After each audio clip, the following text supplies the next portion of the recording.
The entire diner held its breath.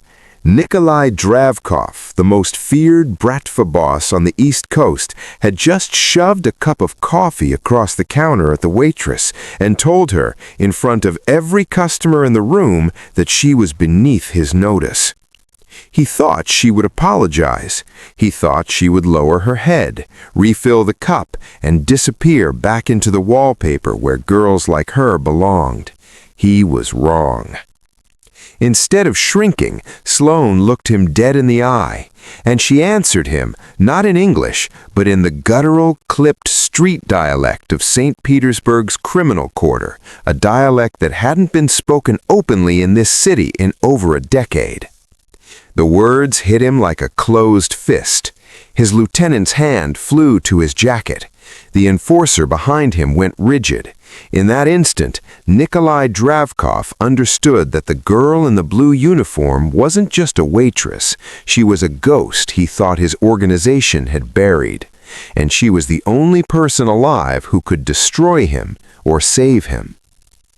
The kitchen of Harlow's Diner, Brooklyn's most stubbornly unglamorous all-night greasy spoon, smelled of burnt coffee, dish soap, and the particular desperation of a Tuesday that refused to end. "Table 6! Table 6! If that ketchup bottle isn't wiped down before I get back, so help me!" Dex Calloway, the owner and floor manager, was a man running entirely on cold brew and borrowed time. He dragged a dish rag across his forehead, his eyes ping-ponging between the wall clock and the glass front door with its cracked rubber seal. It was 9:38 p.m. He had 2 minutes. Sloane adjusted her apron and kept her eyes on the counter. She hated the late rush. At 24, she had turned invisibility into a fine art. She wore her auburn hair yanked into a tight bun at the back of her skull, not out of vanity, but because it made her forgettable. She moved between tables with her chin down and her expression carefully, professionally empty, the kind of blankness that said, "I am furniture, I am background, I am no one you need to remember." It was a performance she had been rehearsing for 8 years, and on most nights she was flawless. Tonight was not most nights. They came in at 9:41, and the diner knew it before the door had fully opened. It wasn't the bell above the frame, though that rang. It wasn't the cold air that pushed in from the street, though that came too, carrying the smell of exhaust and late October. It was something older and more animal than either of those things. The particular silence that falls over a room when something dangerous walks into it. The trucker in booth 4 stopped chewing. The couple by the window stopped arguing. Even the cook, Peter, who had worked the Harlow's grill for 11 years and claimed to fear nothing alive, went very still at his station and did not turn around. Nikolai Dravkov did not enter a room. He displaced it. He was enormous, not in the exaggerated way of men who spent their lives in gyms, but in the way of something that had simply been built larger than the space around it. 6'4" in leather Oxford shoes, his navy 3-piece suit cut so precisely it looked architectural, a single gold chain resting against his chest, and a brooch on his lapel shaped like a double-headed imperial eagle. His head was shaved clean, the tattoos beginning at his jaw and continuing down his neck and beneath his collar, and his hands, resting loose at his sides, heavy with gold rings, were covered in them too. He wasn't young, mid-40s perhaps, but there was nothing diminished about him. He had the particular stillness of a man who had not needed to raise his voice in a very long time. Behind him came 2 men. The first, Grezov, was lean and pale, with a mouth like a paper cut, wearing a charcoal suit and the careful blankness of someone trained to watch everything and react to nothing. The second, Taras, was built like a refrigerator unit and wore his size the way Nikolai wore his suit, as a statement. He took a position just inside the door without being asked. The door swung shut behind them. Nobody spoke. Nikolai surveyed the diner once, One slow rotation of his gaze from the booths to the counter to the kitchen pass-through, the way a man surveys a room not because he is searching for something specific, but because cataloging his surroundings is simply something his body does, the way other men breathe. Then he walked to the counter and stood in front of the nearest stool without sitting on it. Sloane had her back to the room when they walked in. She was wiping down the far end of the counter, her cloth moving in the same practiced circles she had completed approximately 10,000 times in the past 3 years. She felt the silence land on the room like a dropped weight. She finished the circle she was on, set the cloth down, and turned around. She saw him immediately. It would have been impossible not to. She kept her face empty.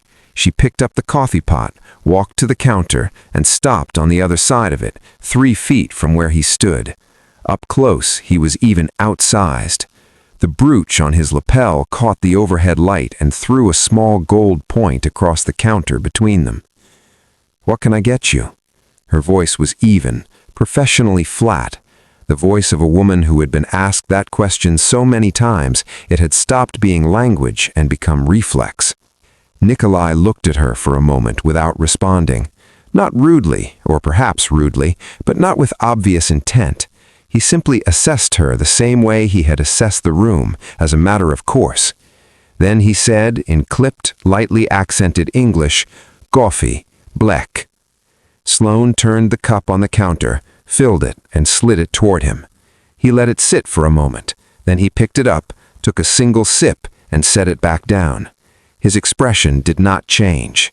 He pushed the cup back across the counter, not gently, not violently, but with a flatness of motion that communicated contempt more precisely than either would have. The coffee sloshed over the rim. It hit Sloane's hand, hot enough to sting.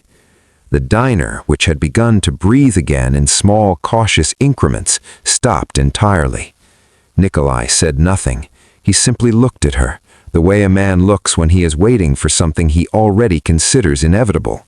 The dropped head, the murmured apology, the immediate refill. He had been given apologies his entire adult life. He received them the way other men received change. Sloane looked down at the coffee on her hand. Then she looked up at him. She did not apologize. The silence stretched between them like a held breath, and then Nikolai leaned forward. He placed both hands on the edge of the counter, slowly, deliberately, and the gold rings caught the fluorescent light as his weight settled. Up close, the tattoos on his neck were intricate, layered, the kind that accumulated over decades rather than sessions. His dark eyes were flat and patient, and when he spoke, his voice was low enough that only she could hear it clearly, though the room was quiet enough by then that it didn't matter. "You should learn your place." His English was precise, each word placed with care, the accent sharpening the consonants. Not a threat, exactly, a correction, the kind delivered by a man who considered himself to be doing the recipient a courtesy. "In this city, in this room, you pour coffee. That is what you are here for. So pour it again, and do not make me repeat myself." He held her gaze for one more second, then looked away, back toward Grayzoff, dismissing her the way you dismiss something that has already been handled. The absolute confidence of a man who had never once delivered that particular speech and not had it received exactly as intended. Sloane stood very still. Something was happening behind her eyes. It wasn't visible on the surface. Her face didn't change. Her jaw didn't tighten. Her hands didn't move. But something that had been compressed for a very long time shifted in its container, and the pressure of it was sudden and enormous. 8 years of coffee pots, and yes sirs, and kept down eyes.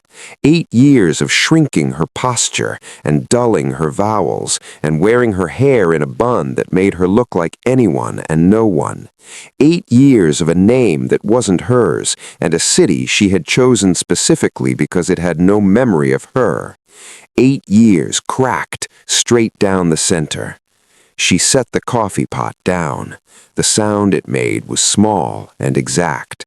She looked at him. Nikolai had already half-turned back toward Grezov.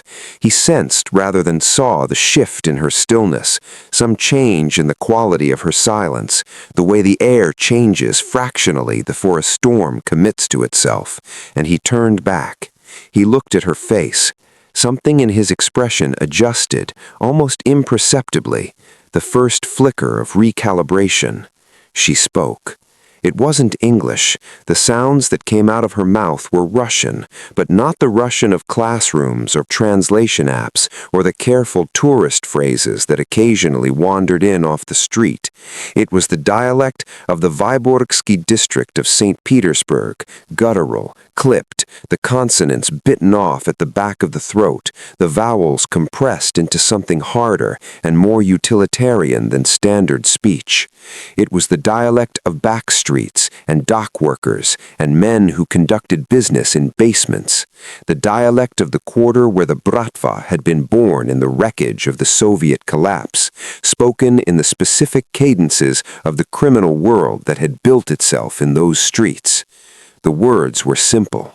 She said, "You don't frighten me," and then, "You should fix your collar." The diner did not go quiet. It had already been quiet. What happened was something below quiet, a total cessation, the kind of silence that has physical weight, that you feel in your sternum. The trucker in booth 4 had a fork halfway to his mouth. He did not complete the motion. The couple by the window had not resumed their argument since the men walked in, but now they pressed back in their seats, as if trying to put more material between themselves and the counter.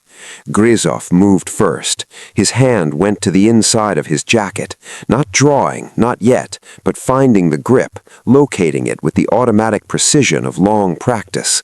His pale face had gone a shade whiter. Taras came off the door. He took 2 steps forward and stopped, his eyes going to Nikolai, waiting for direction. Every customer in Harlow's diner who was still looking at anything was looking at Sloane. The ones with any instinct for self-preservation were looking at the floor. Nikolai had not moved. He was staring at her, not with the anger she had braced for, not with the cold fury of a man whose authority had been publicly challenged. He was staring at her with the absolute, unblinking stillness of a predator that had heard in the middle of familiar territory a sound it did not know was possible, processing, recalibrating, reordering everything. His collar was, in fact, slightly crooked. His hand moved to it without thought, and then stopped midway, and his eyes never left her face. Nikolai had left without ordering anything else. He had looked at her for a long time after her hand dropped back to the counter, long enough that Grezov's hand slowly released whatever it had been gripping inside his jacket, long enough that Taras drifted back toward the door by degrees. Then Nikolai had straightened up from the counter, adjusted his cuff, and walked out of Harlow's diner with the same unhurried displacement with which he had entered it. No parting word, no threat, just the door swinging shut behind him and the bell above it ringing once, and then the diner exhaling in a long collective shudder that took the better part of 10 minutes to fully settle. Grezov had been the last to leave. He had paused at the door and looked back at Sloane with his paper-cut mouth and his colorless eyes, and the look was not angry either. It was professional, the look of a man filing something away for later. She had worked the rest of her shift without incident and without thinking about it.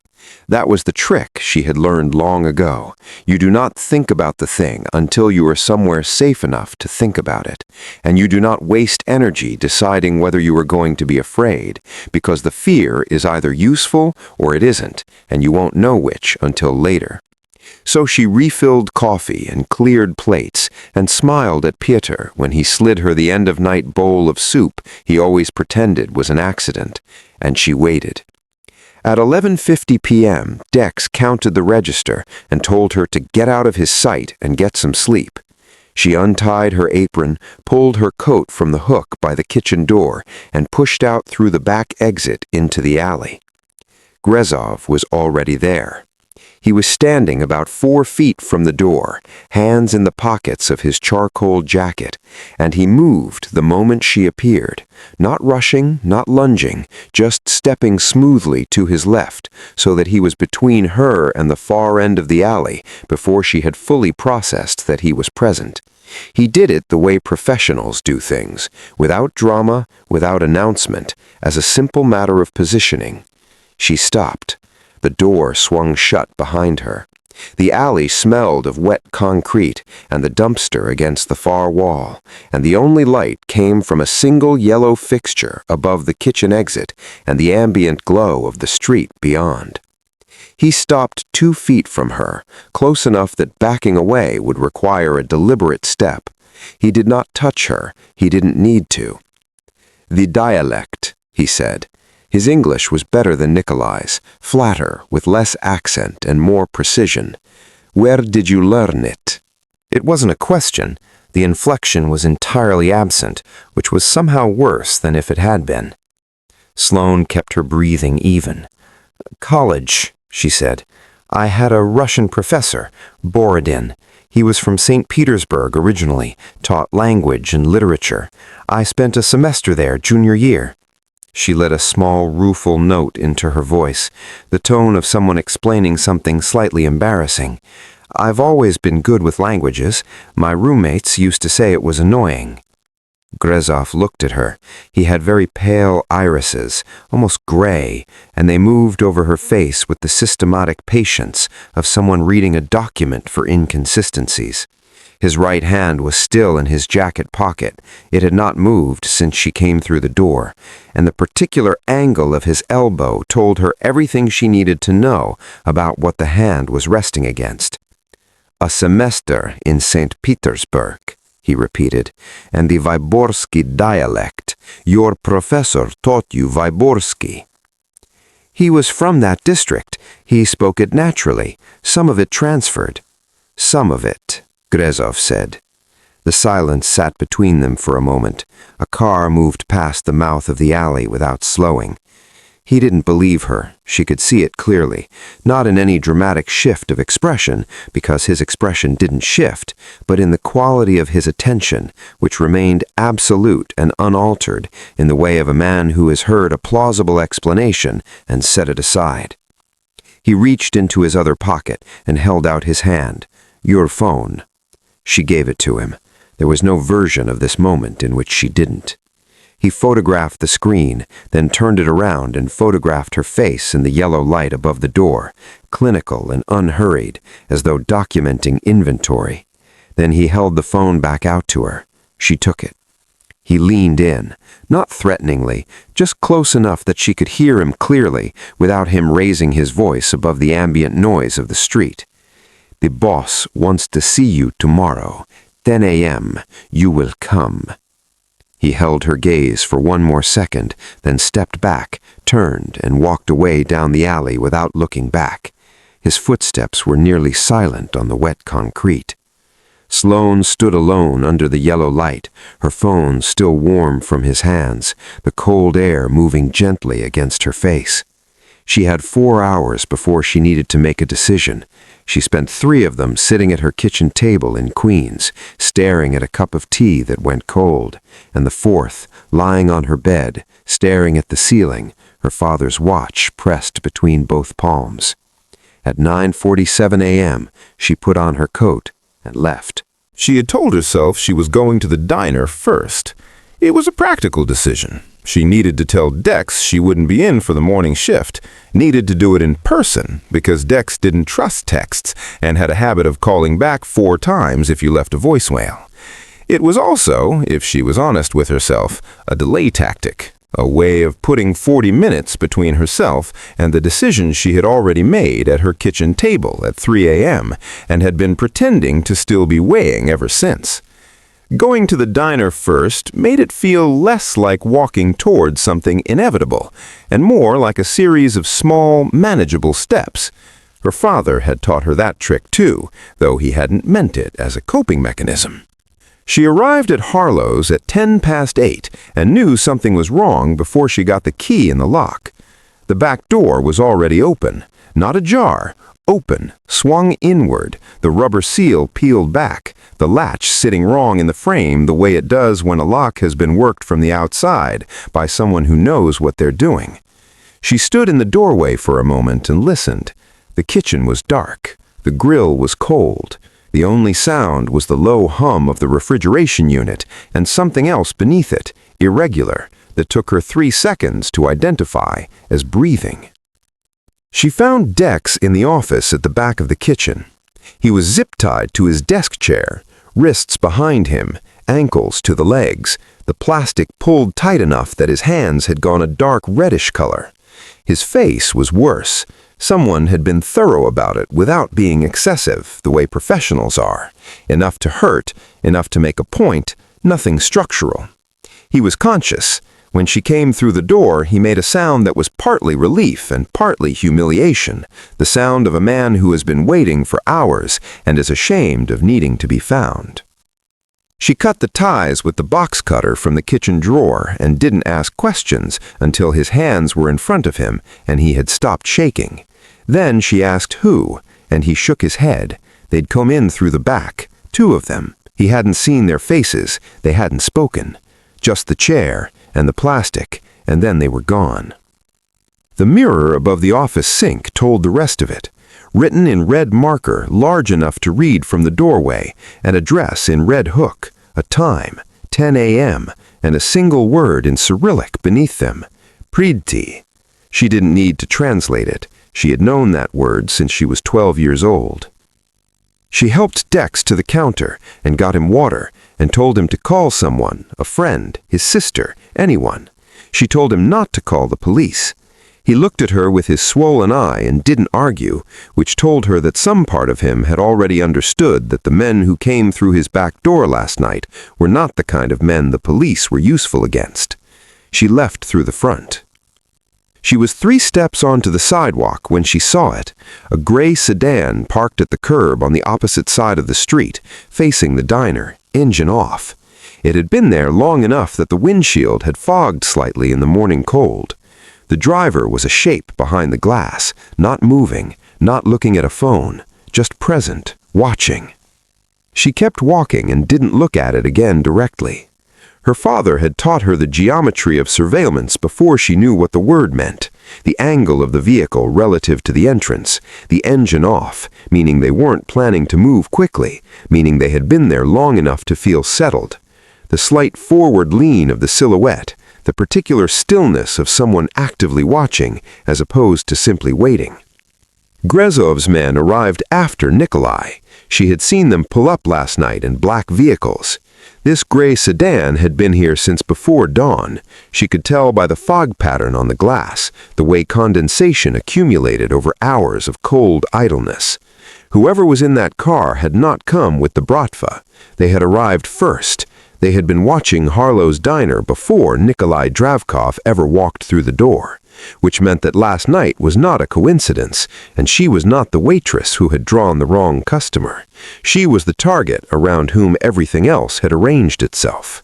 She already knew she was going to the address on the mirror. She had known since 3 a.m. She turned toward Red Hook and walked, and the gray sedan did not follow her, which was almost worse than if it had. The address was a street she didn't know by name, but recognized by feel the moment she turned onto it. The kind of block that had been industrial for so long it had stopped apologizing for it. Warehouses on both sides, the old kind, 19th century brick gone dark with decades of weather, iron loading bays sealed with steel plate, windows either bricked over or fitted with wire glass that let in light without offering visibility. The street itself was clean, which was the first sign. Streets like this were not clean by accident. The building at the address had no number visible from the street. It didn't need one. It occupied the full width of the block and rose 4 stories, its facade the color of dried blood where the brick showed through, and the color of rust where the iron fixtures ran. Surveillance cameras were mounted at intervals she counted automatically, without meaning to, every 20 feet, overlapping fields of view, no blind spots from the street level. The dock entrance was closed. The pedestrian door to the left of it was steel, modern, inset into the old frame like a replacement tooth. Taras was standing outside it. He looked at her the way he had looked at her in the diner, without particular expression, without hostility, with the flat appraisal of someone performing a function. He opened the door and stepped back. She walked through it. The interior had been gutted and rebuilt with the particular aesthetic of serious money that had no interest in appearing tasteful. Exposed iron columns, stone floors sealed and polished until they threw back the overhead lighting, everything else dark and functional and precise. She was taken through 2 internal doors, both reinforced, both requiring Taras to enter a code, and into a room off the main corridor that smelled immediately and distinctly of 2 things: gun oil and black tea. It was a plain room. A table, 4 chairs, a sideboard along the far wall with a tea service on it. No windows, 1 door. She was not told to sit, but Taras stopped in the center of the room, and there was nowhere else logical to be, so she sat in the chair facing the door and put her hands flat on the table and waited. She waited for 11 minutes. She counted them. Nikolai came in without knocking, which was the particular prerogative of a man in his own building, and without any of the theatrical wait she might have expected. No pause in the doorway, no deliberate entrance. He simply came in, closed the door behind him, and sat down across from her. He was dressed differently than last night. Dark trousers and a charcoal shirt with the sleeves rolled to the forearm, the tattoos running uninterrupted from his knuckles to where the fabric began. He had a folder in one hand, which he set on the table between them face down without opening it. He looked at her. The silence was not uncomfortable in the way of silences people feel pressure to fill. It was the silence of a man who was doing something specific with his looking. Not performing patience, but actually using the time, reading her face with the systematic attention that Grezov had used in the alley, and that she was beginning to understand was simply a characteristic of the world she had walked back into. Men in this world looked at you the way other people read documents, for information, not connection. She held his gaze and kept her breathing even and did not offer him anything. After a long moment, he reached into the folder without breaking eye contact, and when he placed the papers on the table and slid them toward her, he still didn't look down, watching her face instead of the documents he was presenting. She looked down. It was a CIA file.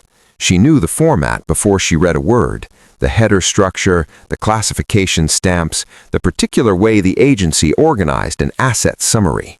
Most of it was redacted, thick black bars across the body of the text, but the name at the top was not redacted, because the name was presumably the point. Arkady Volnov. Below it, a photograph she recognized from a copy her father had kept in an envelope in the false bottom of a wooden box he thought she didn't know about. He was younger in it, pre-America, his jaw sharp, and his expression the same careful blankness she saw in her own mirror every morning. The blood in her veins went cold in a way that had nothing to do with the temperature of the room. She looked up. Nikolai was still watching her face. "Who are you to this man?" he said. The question was quiet and entirely without inflection. He did not lean forward. He did not alter his expression. He asked it the way you ask something when the answer is already in the room, and you are simply waiting for the other person to confirm what you both already know. She understood that this was not an interrogation in the conventional sense. It was a formality, a threshold he required her to cross on her own. She said nothing for a moment. The file sat between them on the table, her father's face looking up at the ceiling. Then she said, "You already know." "Yes," Nikolai said. "I want to hear you say it." The silence between them held for a long moment, and then Sloane made a decision.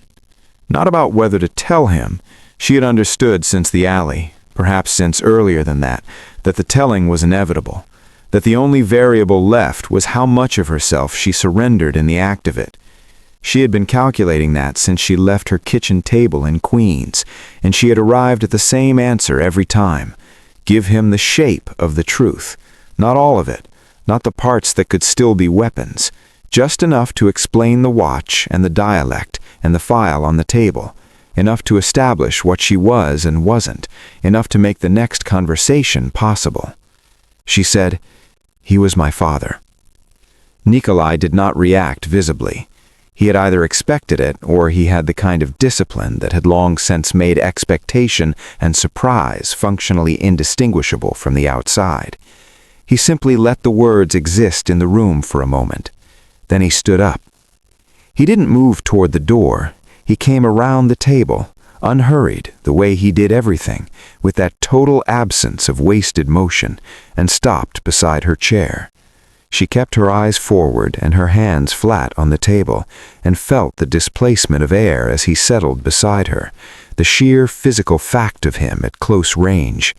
He reached down, not quickly, not with any quality of threat. He moved the way a person moves when they are doing something they have already decided to do and feel no need to announce. His hand closed around her left wrist, and he turned it over, and he pushed the sleeve of her coat up 2 inches. The watch was there, as it had always been, as it had been every day for 8 years. Soviet era, steel-cased, the face scratched and the strap replaced twice over since it came to her. Small for a man's watch, which was how she wore it without it reading as conspicuous on her wrist. It looked, to anyone who noticed it at all, like a vintage affectation, the kind of thing you found in a thrift bin and wore because you liked the aesthetic. She had counted on that. She had been counting on it for years. Nikolai turned her wrist slightly toward the overhead light and looked at the face, and then, with the same careful grip, he turned it further to expose the back of the case. The engraving was small and had worn with age, but was still legible. She knew what it said without needing to read it. She had run her thumb across those letters so many times in the dark that she could have drawn them from memory. A.V., the initials, and below them the full name, Arkady Volnov, and beneath that, in smaller letters, a date. Nikolai read it aloud, not loudly, not as a performance. He read it the way you read something when you are confirming a thing you suspected but needed to see with your own eyes before you could fully absorb it. His voice when he said her father's name was absolutely level, and she could not tell from the sound of it what the name cost him to say, or whether it cost him anything at all. He held her wrist for 1 more second, then he set it down on the table, gently, the way you set down something that belongs to someone else. He walked back around the table. He sat. The room was very quiet. The gun oil and black tea smell had not changed. The single overhead light was the same. Everything was materially identical to the moment before he had read the engraving aloud, and nothing was the same at all. She watched his face. For the first time since she had entered the building, something moved behind his eyes. Not emotion exactly, or not any emotion she could name with confidence, but a quality of recalibration deeper and slower than the kind she had seen last night at the counter. This was not the recalibration of encountering something unexpected. This was the recalibration of discovering something you had considered settled and finished and filed away was none of those things. Arkady Volnov had a daughter, he said. His voice was quiet. Not soft, the word would never be soft, but low and absent of the flatness he had used in the diner. It was the voice of a man thinking aloud. We were told she was in Moscow, with the mother's family. He paused. We were told she was taken care of. The phrase landed in the room like a stone into still water. Sloane held his gaze. You were lied to, she said. Nikolai did not ask her to continue. He simply waited, and the waiting had the quality of something structural, like a wall that had no intention of moving, and so she talked. She told him she was 16 when it happened, that she had come home from school on a Tuesday in November and her father was not there, which was not unusual, and then he was not there the next day, which was. She told him she had waited 4 days before she understood that waiting was finished as a strategy. that she had gone to the place he had told her to go if he ever didn't come back, a postal address in the Nevsky district, a man named Fedorov who smelled of cigarettes and looked at her with the exhausted pity of someone performing an obligation they had hoped to never have to perform. That Fedorov had given her an envelope with a student visa application, a name, a date of birth, and enough American dollars to get to New York and survive for 3 months while she found her footing. She told him she had known what her father was, not the specific operational details. He had protected her from those with the same deliberate care with which he had prepared her for everything else, but the shape of it, the defection, the arrangement with the Americans, the particular kind of danger that followed a man who had made himself useful to one side by betraying another. She had grown up understanding that her father was a man with a very specific expiration date, and that the kindest thing he could do for her was make sure she was not standing next to him when it arrived. She had come to America on the visa Fedorov gave her. She had enrolled in a college in Ohio because Ohio was far from New York, and she had read that far from New York was a useful property in a place to disappear. She had studied languages because languages were the one part of her father's training she could use openly without explaining where it came from. She had buried his name and buried the dialect and buried everything that connected her to what he had been. And when she moved to Brooklyn 3 years ago, it was because Brooklyn was the last place on earth anyone would go looking for the daughter of a Russian intelligence asset. It was too obvious. It was the place you ruled out first.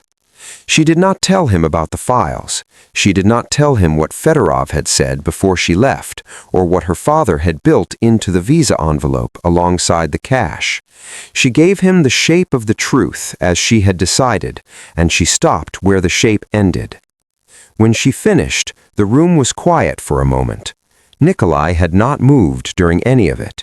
He sat with his forearms on the table and his hands loosely interlaced, and his face throughout had been the same surface it always was, still, attentive, giving nothing back. She could not tell what he had done with what she told him. She was not sure it mattered yet. Then he said, "The man in the gray sedan." She had known it was coming. She had been aware of it sitting at the end of her account the entire time she was talking, the way you are aware of a step you know is coming in the dark. "He's not mine," Nikolai said. "I had my people checked this morning.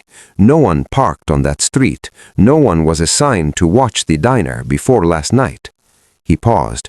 "Do you know who he is?" Sloane was quiet for a moment. She did know. Not the man specifically. She had never seen that particular face before, but she knew who sent him because her father had named the man in his files, the name embedded in the cipher with everything else, the name she had carried for 8 years like a stone in her coat pocket. A name that was not Bratva facing, not an external enemy, not anyone Nikolai would have had reason to run against. It was a name that lived inside the organization's own architecture. A name that had been feeding information outward through channels so quiet and so well constructed that they had never generated a ripple visible from the top. She understood what telling him would mean. It would change the geometry of the room entirely. She would no longer be a liability he was managing. She would be something he needed.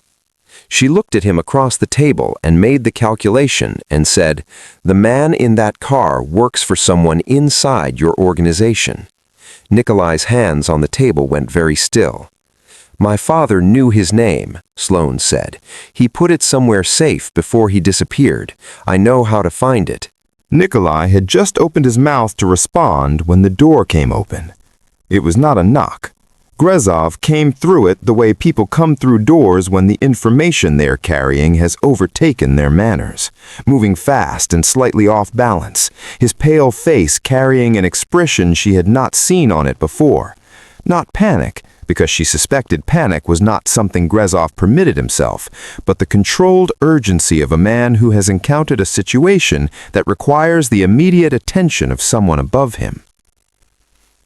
He spoke in Russian without preamble, rapid and clipped, looking at Nikolai and not at her. The gray sedan man was dead. Shot once, professionally, in the underground car park 2 blocks from the diner. Cleaned up and left. No shell casing, no witnesses. Whoever did it had been in and out in under 4 minutes, which meant it was not opportunistic and not a message. It was maintenance. Someone closing a door they had decided was no longer useful. And the offshore network had been accessed. Nikolai stood up slowly from his chair as Grezov relayed this second piece, and the quality of his stillness changed in a way that was difficult to articulate but immediately apparent. The stillness of a man who has just felt the ground shift under something he had considered unmovable. He said 2 words in Russian that she didn't need to translate. Then he looked at Taras, who had appeared in the doorway behind Grezov, and said something fast and low, and Taras disappeared back into the corridor. A laptop was on the table inside of 90 seconds. She didn't see who brought it, only that it appeared. Nikolai opened it and turned the screen toward Grezov, who typed rapidly and then stopped. The screen was showing a network access log, columns of timestamps and entry points, and at the edge of the interface a prompt she recognized before she was close enough to read it clearly. She stood up from her chair. "Let me see that," she said. Nikolai looked at her. She crossed to the table and leaned over the screen. The prompt was a cipher entry field, and the architecture surrounding it, the way the input layers were structured, the specific formatting of the access gate, the configuration of the lock that had been placed on the offshore account network, was not something she had seen before, but it was something she knew in the way you know a person's handwriting. The logic of it, the particular way the layers nested inside each other, each one keyed to the next, the whole structure designed not to be broken from the outside, but opened from within by someone who knew the exact sequence. It was counterintelligence methodology, Soviet era, the kind of protocol designed in the 80s for deep cover assets who needed to be able to authenticate themselves without carrying anything physical. Her father had designed this specific variant. She was certain of it, the way she was certain of almost nothing else. He had explained it to her once, not as a lesson, just as a thing he was thinking about, the way he sometimes narrated his own work when she was sitting with him in the evenings, as though the sound of her presence made the thinking easier. He had called it a dead man's switch for information, accessible only to someone who knew the key phrase. Something no one would guess because it wasn't a word or a number, but a line from a poem.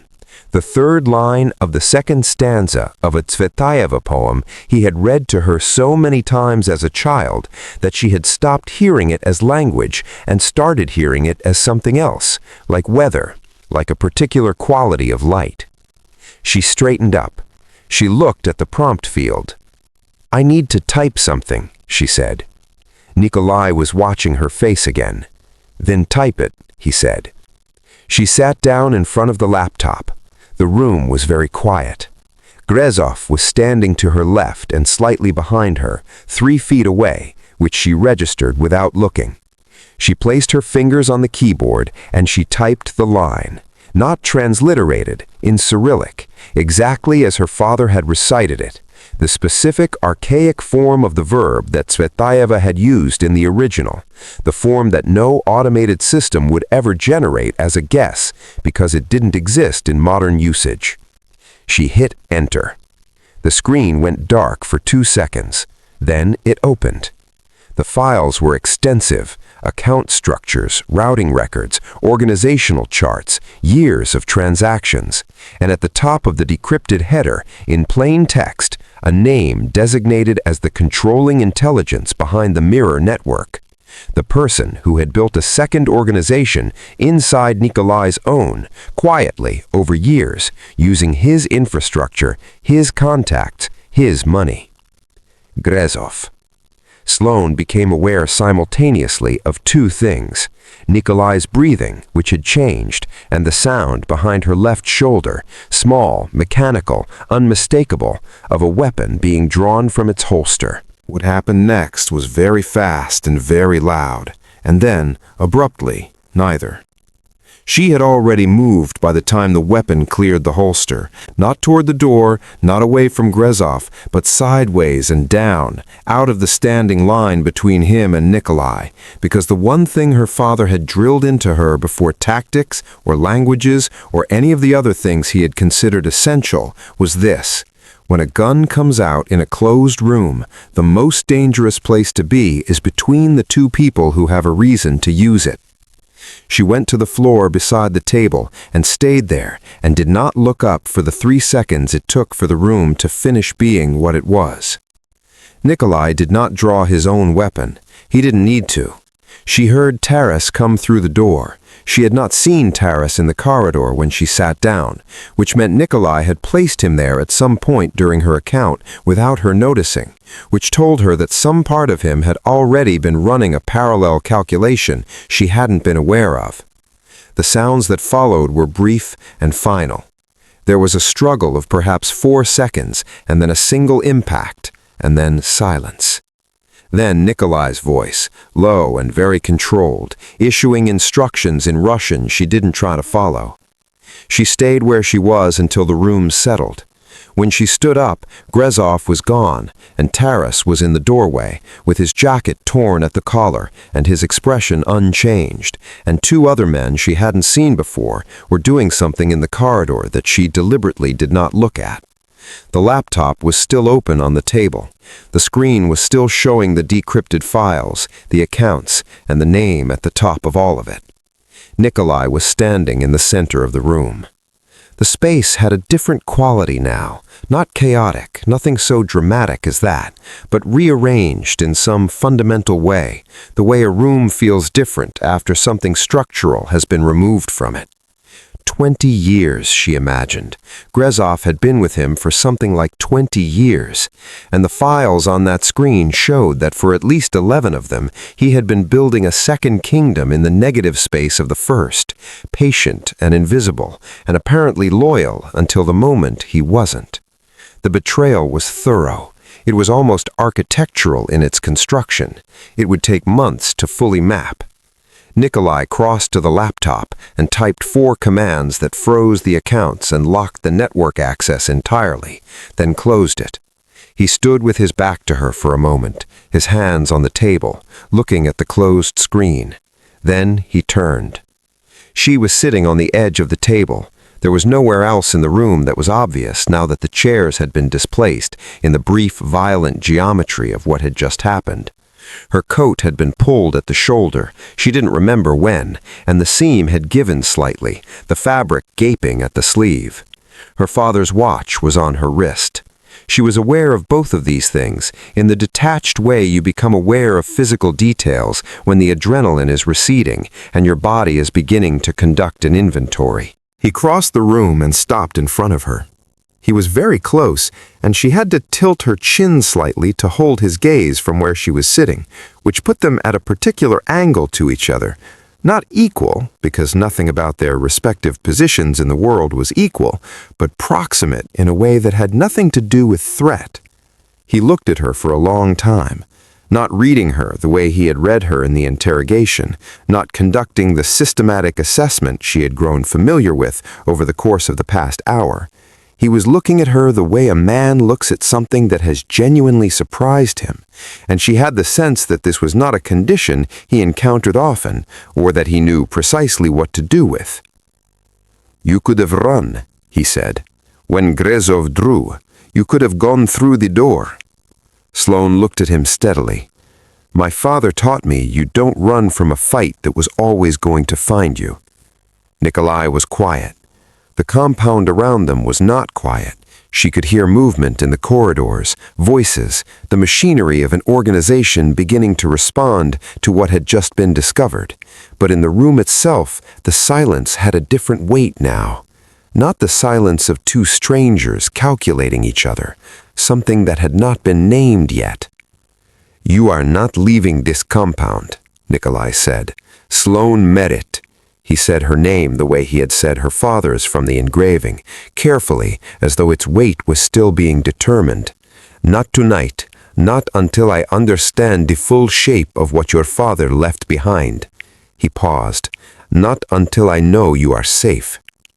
She held his gaze.